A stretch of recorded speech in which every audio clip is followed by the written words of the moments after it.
Hey guys, welcome to this video on the Renaissance art movement.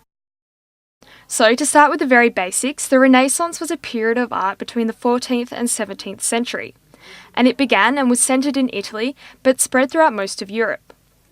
But let's back up a bit because every art movement is like a single domino in a chain, which only falls as a reaction to the previous one pushing it over.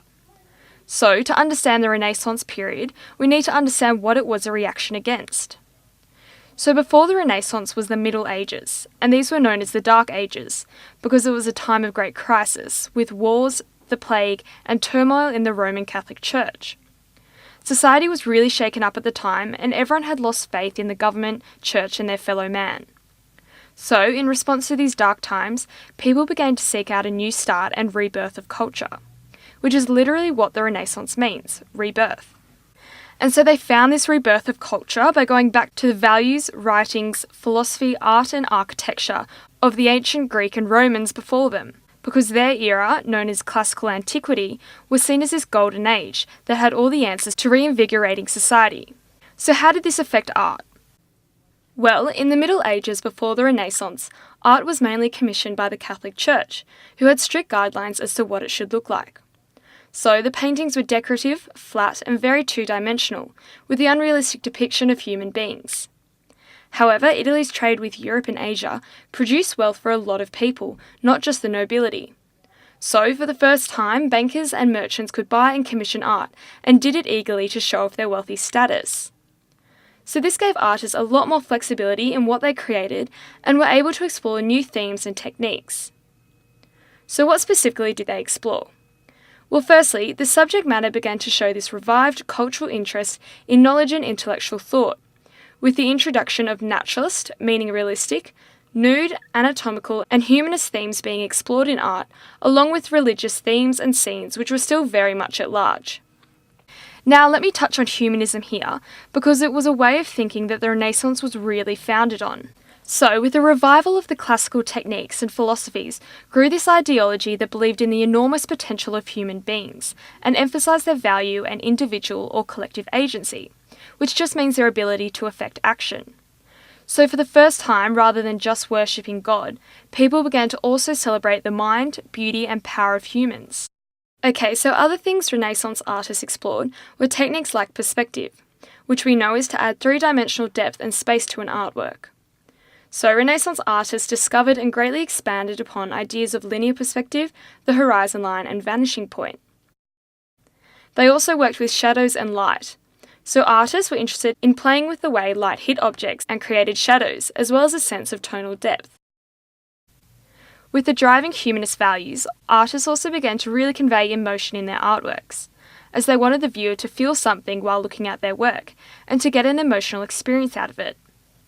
It was also used as a form of visual rhetoric, so like a persuasive tool for good behaviour, where the viewer would feel inspired in their faith or encouraged to be a good citizen, which remember is what the Renaissance was all about, reviving society and motivating mankind to be the best they could be as individuals and in their relationship with God. In addition to perspective, artists also focused on realism and naturalism, and sought to make objects, especially people, look more realistic.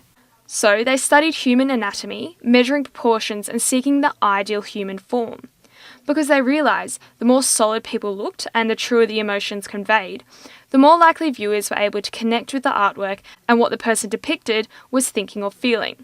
Now, if you're thinking this is all pretty standard and obvious things in art that you covered in Year 7, you have to realise that it was so extremely revolutionary for the time. All you have to do is compare two paintings of the same biblical scene, the one on the left from the Byzantine period in the Middle Ages and the one on the right from the Renaissance, to really see how big of a jump this was. Okay guys, so now I'm going to highlight some of the key players of the Renaissance time and their famous artworks and briefly show you how they reflect some of the defining characteristics. So firstly we have Masaccio, an Italian artist who pioneered the technique of one-point perspective. So in his fresco Tribute Money, we can see all the lines in the painting meet on top of Jesus' head, which become the vanishing point. He also shows atmospheric perspective, as Peter and the mountains in the background are paler and less clear than the objects in the foreground. Also, the light is shining from one direction and one light source, which seems simple but was groundbreaking at the time. Then there's the Italian sculptor and painter Michelangelo, and his sculpture David was the first freestanding nude since the age of antiquity. So it represents the Renaissance celebration of the ideal human form, with strong realism in its form, motion, and feeling. He believed this to be the highest form of art, as it mirrored the process of divine creation, and was celebrating the power of humans to share in the creative power of God. Another iconic artist of the time is of course Raphael. So he painted the famous fresco School of Athens, which depicts all the greatest mathematicians, philosophers and scientists from the classical antiquity era, gathered together sharing their ideas and learning from each other, again highlighting the humanist values and belief in human agency. He also uses perspective lines and a vanishing point to draw our eyes to the centre of the painting, where history's two greatest philosophers are, Plato and Aristotle.